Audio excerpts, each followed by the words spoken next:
Bon, je suis présentement au parc Olivier Guimont et j'ai 3 surfaces à faire. Une surface ici, une surface ici de balançoire, quand même assez grande à faire. Et j'ai en arrière encore une autre petite zone de jeu. Donc, c'est un beau petit parc, bien entretenu. Fait qu'on va essayer de trouver des choses. On commence ça. Bon, dans le parc, j'ai pogné plusieurs signals, mais toutes des mauvais signaux. Et enfin, j'ai eu un bon signal pour ma pièce préférée, c'est-à-dire le 2 $. Donc, un beau gros 2 piastres. Première année d'édition, 1996, donc il est sorti en 96. Ils en ont fait des millions, fait que c'est normal qu'on en trouve plus que les autres années. Mais c'est quand même vieux. Fait qu'on commence première trouvaille intéressante. Un 2 $. On continue. Bon, je viens de creuser quand même un trou assez creux. J'ai vu quelque chose de orange dans le fond. On va aller voir c'est quoi. Ça ressemble à une petite voiture. Ouais. Je vais aller vous la nettoyer. Et voilà. Donc, elle a même un capot qui s'ouvre.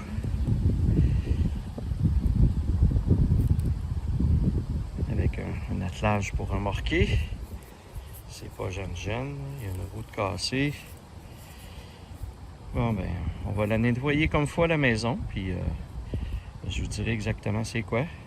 J'arrive pas. Ça a l'air d'être un vieux modèle de Ford, peut-être. Je sais pas. Alors, je vous en reparle à la maison. Bon, ben, une belle petite trouvaille. On continue. Bon, je suis maintenant rendu au parc Côte-Noire, toujours à Boisbriand. Donc, j'ai une petite surface là à faire, une autre surface là, une plus grande, 2, 3 autres surfaces ici, toujours en sable. Donc, le dernier parc n'a pas été très, très riche en trouvailles. Donc, on espère de faire mieux ici. On commence. Bon, bien, au moins, on commence avec un premier signal. Il y avait un des petites aires de jeu qui étaient en rythme. Je n'avais pas remarqué. Puis, dans cette aire de jeu-là en rythme, on vient de trouver une petite pièce de monnaie qui est un 10 sous. Au moins, il n'y a pas trop de cochonneries dans le parc, c'est pas pire. On continue. Bon, je viens d'avoir quelques signaux. Donc, je viens de creuser ici. Et il y a une affaire. Oh my god, ok. Une pelle à jardin. Bon. Et à côté, ça a l'air d'être un outil aussi. Une autre pelle. Donc, des jeunes qui se sont amusés à creuser, puis ça leur tentait pas de ramener leur pelle chez eux, ça a l'air. Fait que 2 pelles, une à côté de l'autre. On voit là, un trou là, et un trou là. On va aller scanner, il y a peut-être d'autres choses. Bon, je viens de creuser quand même assez creux. Et j'ai quelque chose qui est sorti qui ressemble à une paire de ciseaux. On va aller voir. Ouais. Une petite paire de ciseaux. Ah, c'est quand même assez creux. Continue. Bon, je viens de trouver une petite voiture. Qu'est-ce que tu cherches? Une petite voiture. Un petit camion. Un beau petit camion. Une petite remorqueuse. Ah, c'est des bagnoles. Cool. C'est quoi tes bagnoles? Continue. Bon, je suis maintenant rendu au parc Courville. Donc, j'ai une grande surface à faire ici, en sable. J'étais venu ce matin, mais il y avait une garderie avec beaucoup d'enfants qui jouaient, donc je me suis dit que je repasserai plus tard et c'est maintenant le moment. Donc, le parc précédent, j'ai trouvé un 10 sous, puis that's it. Fait que, puis un clou rouillé. Fait que, il n'y avait pas grand chose dans le parc. On espère que là, il va y avoir un petit peu plus de choses. On commence. Bon, j'ai eu un signal assez fort à 30. Habituellement, à 30, c'est des petites totos ou quelque chose du genre. Et là, j'ai creusé quand même très creux pour sortir effectivement une petite voiture.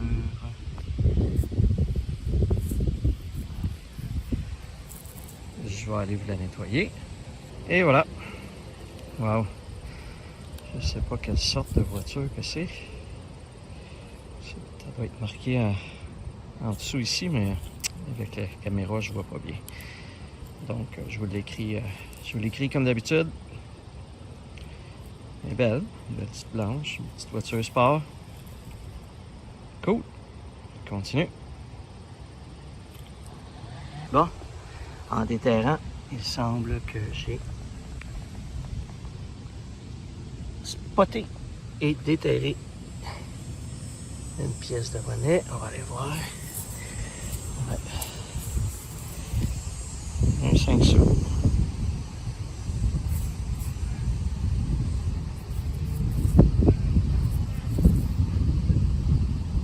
Continue.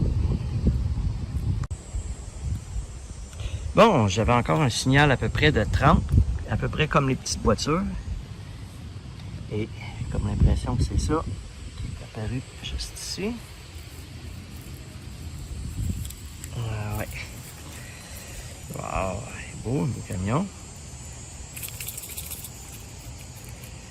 Il ne va pas faire longtemps qu'il est là.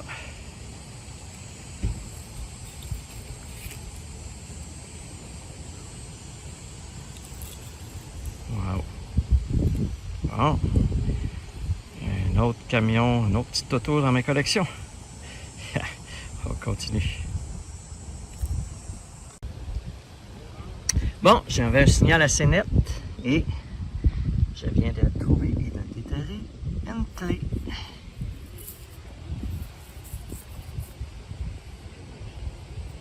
Donc ça a l'air d'être une clé de maison. Il y a même le code 8622 PS. Donc si vous avez perdu une clé, vous me laissez un message et je vous la retourne. Continue. Bon, je viens déterrer une autre pièce que j'aime bien trouver.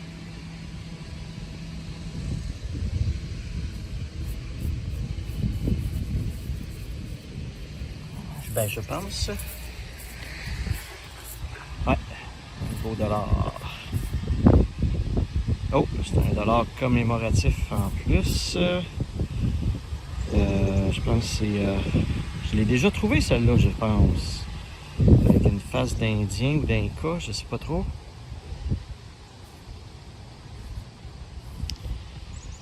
Donc, je fais les recherches et comme à l'habitude, je vous l'indique dans le bas. Donc, un beau dollar commémoratif. Super. On continue.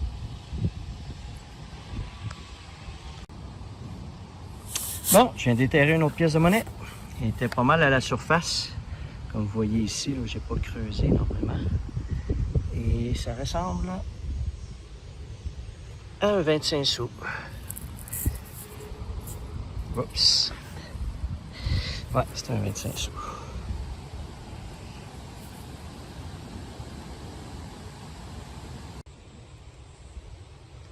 Bon, maintenant, pratiquement à la surface, je viens de déterrer une ambulance. Ça se peut-tu? Ambulance, ben oui. Je vais aller nettoyer. Attendez. Et voilà. Wow, elle est belle. 911, ambulance. Ouais. Bon. Une autre petite voiture spéciale.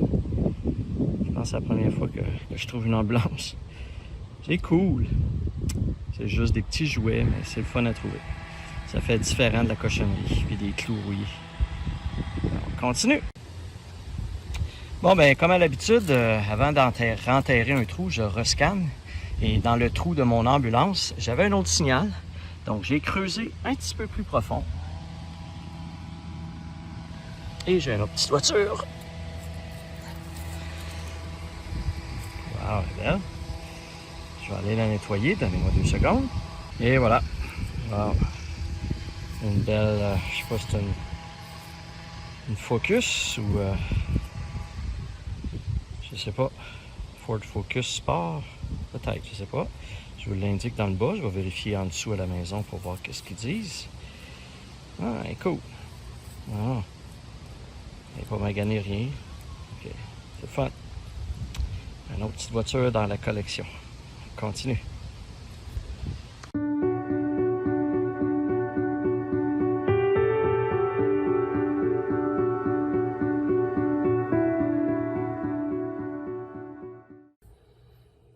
Alors, bonjour tout le monde et bienvenue dans cette 4e édition de Découverte AG.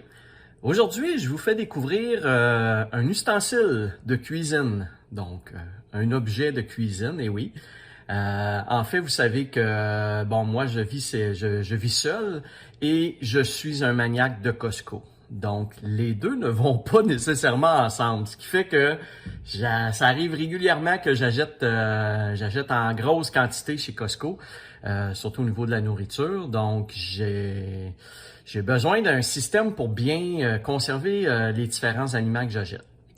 Au départ, ce que j'ai toujours fait et ce que je fais régulièrement ou que je faisais régulièrement, c'est la chose suivante. Donc, dans un Ziploc,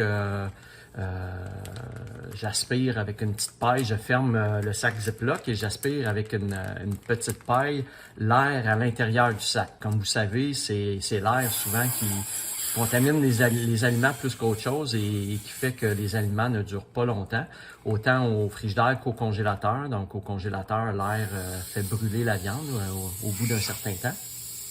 Donc c'est pour ça que l'emballage sous vide est toujours recommandé pour conserver plus à long terme.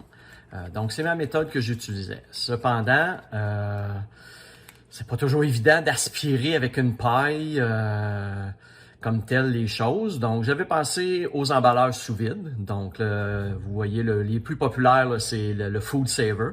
Mais c'est quand même une centaine de dollars l'appareil. C'est un appareil qui est gros, qui prend beaucoup de place, sans compter les rouleaux de sacs d'emballage qu'il faut acheter à part. Donc, je trouvais que ça commençait à revenir un petit peu cher au niveau du budget. Jusqu'à ce que je tombe à un moment donné sur Amazon sur le produit suivant qui est un petit aspirateur à batterie tout simplement qu'on dépose sur la pastille de succion de sacs spécialement conçus pour l'emballage sous vide. Donc comme vous voyez, c'est un système qui fait quand même très bien la job et ça prend pas beaucoup de place. Ça vient avec l'emballage sous vide et avec les sacs. J'avais au début acheté l'emballeur sous vide manuel, qui était une petite pompe qu'on pompait. Donc, mais avec le temps, c'est un petit peu plus gossant de pomper tout le temps, là. Puis donc j'avais vu qu'il y avait des petits outils, des petits emballeurs sous vide à batterie, donc c'est encore plus efficace. Donc maintenant j'ai les deux, j'ai celui à pompe si jamais j'ai plus de batterie et j'ai celui à batterie. Vous voyez aussi ici les différents formats de sacs qui viennent avec celui que j'ai acheté. Donc j'avais 3 grandeurs de sacs. C'est quand même intéressant. La seule chose à faire attention, c'est au congélateur. Quand on les sort du congélateur, si on les ouvre immédiatement, parfois le gel a vraiment jammé ensemble là, la petite languette de plastique dans la raille de plastique, ce qui fait que des fois ça arrache la petite languette et le sac est plus bon après. Donc il faut faire un petit peu attention à ça, mais donc c'est un outil que j'aime et que j'utilise régulièrement. Je vous le recommande, je vous mets à l'instant, je vous mets aussi dans la description le lien vers Amazon de celui que j'ai acheté, mais vous pouvez faire une recherche emballage sous vide sur Amazon, puis vous allez en trouver beaucoup qui devraient faire l'affaire aussi. Puis c'est pas trop cher, c'est une trentaine de dollars, si je me souviens bien, selon le modèle que vous prenez, la quantité de sacs qu'il y a avec, etc., etc. Donc voilà, je voulais vous faire découvrir ce petit outil-là, si c'est quelque chose qui peut vous intéresser, versus un Food Saver à 150 $, plus le coût des rouleaux de sac et compagnie. Les petits sacs aussi peuvent être lavés, puis séchés, puis réutilisés plusieurs fois. Donc, c'est vraiment un outil que je considère indispensable, là, surtout pour quelqu'un qui achète beaucoup puis qui mange pas tant que ça ou qui est tout seul à consommer. Quand on veut que ça dure longtemps, c'est l'outil idéal. Alors voilà pour ma 4e découverte AG. Et on continue avec le résumé de la séance.